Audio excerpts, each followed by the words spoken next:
কি গরম রে বাপ রে বাপ। এই গরমে মানুষ হার্ট ফেল করবে বন্ধুরা, এত গরম আর সহ্য হচ্ছে না। আমার মেয়ে কি বলছে দেখো, বলছে দেখো তোমার বন্ধুদের দেখাও, গরমের মতো কত আম খুঁজে এনেছি আমরা, গরমে মানুষ পাচ্ছে না আর মা মেয়ে আম খুঁজে এনেছে তাই বলছে। দাঁড়া দেখা, আমি দেখাচ্ছি, দাঁড়া, রাখ রাখ রাখ,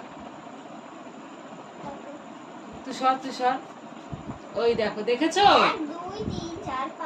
কত আম এনেছি, সব গাছ পাকা আম।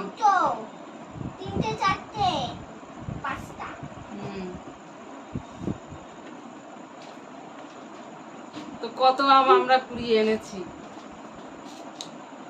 আর কি বলতো বন্ধুরা, যেহেতু আমার শরীর খারাপ, তো সবাই বারবার ফোন করে খোঁজ নিয়ে যাচ্ছে। আমার দিদি মা, দুই দিদি মা, পিসি, সবাই বারবার আমার, এমনকি আমার হচ্ছে কি যে কি মশা, ওর আন্টি, রানীর আন্টি, সবাই ফোন করে বারবার খোঁজ নিচ্ছে। তো সবাই একই কথা, দেরি করো না, তাড়াতাড়ি যা করবা তাড়াতাড়ি করো। তো তাড়াতাড়ি তো করতে চাই বলো, যেখানে গেছিলাম ওখানে তো আর যাবো না, ওখানে দেখাবো। একটুখানি গিয়েছি, হাতগুলো মশাই যেন ছেঁকে পেকে ধরেছে, চুলকাচ্ছে সব।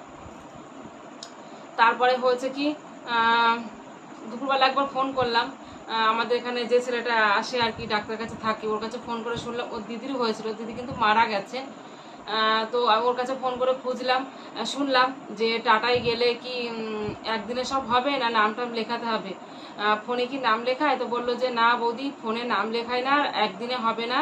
প্রথম দিন তুমি যাবে, প্রথম দিন তোমাকে ডাক্তার ধরতে হবে, গাইনো ডাক্তার দেখিয়ে তোমার সমস্ত রিপোর্ট দেখবে, দেখে টেকে নিয়ে তারপরে তোমাকে হচ্ছে ডেট দেবে, যে ডেটে এসে তুমি ওটা করে যাও।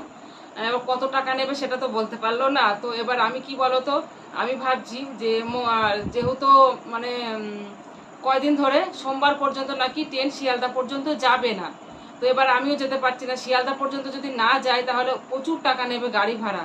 তো ওই জন্য ভাবছি যে মঙ্গলবার, আর দেরি না করে মঙ্গলবার দিন 7টা ট্রেনটা ধরবো, ধরে নিয়ে চলে যাব শিয়ালদা থেকে তখন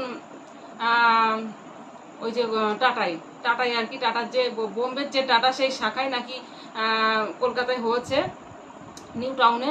তো সেখানে যাব, গিয়ে দেখব কি বলে। তো তারপরে তোমাদের সঙ্গে আবার তো সেটা বলবোই, শেয়ার করবোই যেটুকু পারি। আর কি বলো তো, শহরের দিকে এত গরম না, দেহ খিচলিয়ে যায়, মানে সে চান করার মতো এমন অবস্থা। আর আমাকে 10 কেজি ওই রিপোর্ট টেনে, আমাদের এটা তো গ্রাম, আমরা কি দিই গ্রাম অমুক জায়গা, সেটাই তো দিই। তো যাই হোক, এত গরমে পারছি না। তার মধ্যে দেখো, কালকেও তোমাদের বলেছি আমি এই কথাটা, আবার আজকেও বলছি, আমার দুটো কি, আমার মেয়ে আবার নাম রেখেছে, একটা হচ্ছে সুনু আর একটা সোনিয়া। মানে একজন হয়েছে আগের শনিবারে আর একজন হয়েছে পরের শনিবারে। আর প্রথমে বললো সোনু আর সোনিয়া, দুটো মেয়ে হয়েছে, 3টে হয়েছিল, একটা তো কুকুরে নিয়ে চলে গেছে, বাদ দাও। তো ওই যে লাস্টে হয়েছে সোনিয়া, তো ও কি বলতো, কালকে রাত্রেও ওর মার ঘরে ছিল না, কখন যে ফুচ করে ও চলে এসছে আমি নিজেও জানি না, গিয়ে ওই ঘরে খাটের তলার মধ্যে ছিল। সকালবেলা আমি দরজা খুলে দেখছি না, ওর মা ম্যামা করে ডাকছে। আবার আজকেও দেখো কোথায় লুকিয়ে আছে, আজকেও কিন্তু ওর মার কাছে যায়নি, ওর মাও ডাকছে না, ও ডাকছে না, ঘুমাচ্ছে। মা নিয়ে আনা তো, দেখো দেখাই ওদেরকে, দাঁড়াও আমি ক্যামেরাটা ঘোরাই, ওইদিকে দাঁড়াও, ওই দেখো কোথা থেকে বের করছে, দেখো আমার মেয়ে।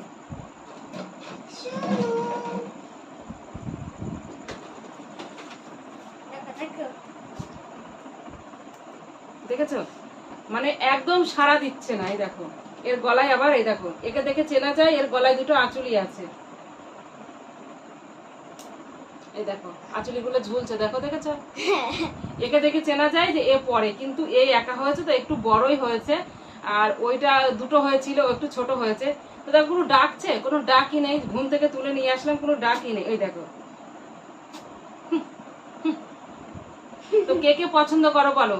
যেহেতু আমার দুটো মেয়ে হয়েছে, মেয়ে বাচ্চা হয়েছে, তো আমি কিন্তু এত মেয়ে বাচ্চা রাখবো না, কেননা এর মা আছে, মাসি আছে, আর একটাও ধাড়ি আছে, তো আমি কিন্তু এত মেয়ে বাচ্চা রাখবো না। তো যদি কেউ নিতে চাও তো বলতে পারো, আমি কিন্তু এমনি দেবো না, আমার কিন্তু পয়সার দরকার, আমি কিন্তু বিক্রি করব। তো দেখো কে কে নেবে কালো বাচ্চা অনেকে খুব বেশি পছন্দ করে। তো কে কে নেবে বলো। একটু বড় এখন বিক্রি করবো না অবশ্য, যখন একটু বড় হবে মানে মাস 3-4 হবে কি 6 মাসের হবে তখন বিক্রি করে দেবো। কেননা এত আমার সবকিছু ভালো লাগে। তো আমি এখন মানে এখন দুধের বাচ্চা এখন তো বিক্রি করা যাবে না। তো যে যে পছন্দ করো আমাকে অবশ্যই কমেন্ট করতে পারো। কিন্তু অনেকেই আমার ছাগল খুব এরকম বাচ্চা খুব পছন্দ করে, খুব পছন্দ করে। তো এখন দুধের বাচ্চা এখন তো মা ছাড়া ইয়ে করা যাবে না। তো যাই হোক বন্ধুরা, সবাই ভালো থেকো, সুস্থ থেকো। এই গরমে নিজেদের প্রতি নিজেরা খেয়াল রেখো। শুধু নিজেদের প্রতি না, বাড়ির সবার প্রতি খেয়াল রাখতে হবে। এর প্রতি আমার অনেক খেয়াল আছে। কোথায় কোথায় ঢুকে যাই।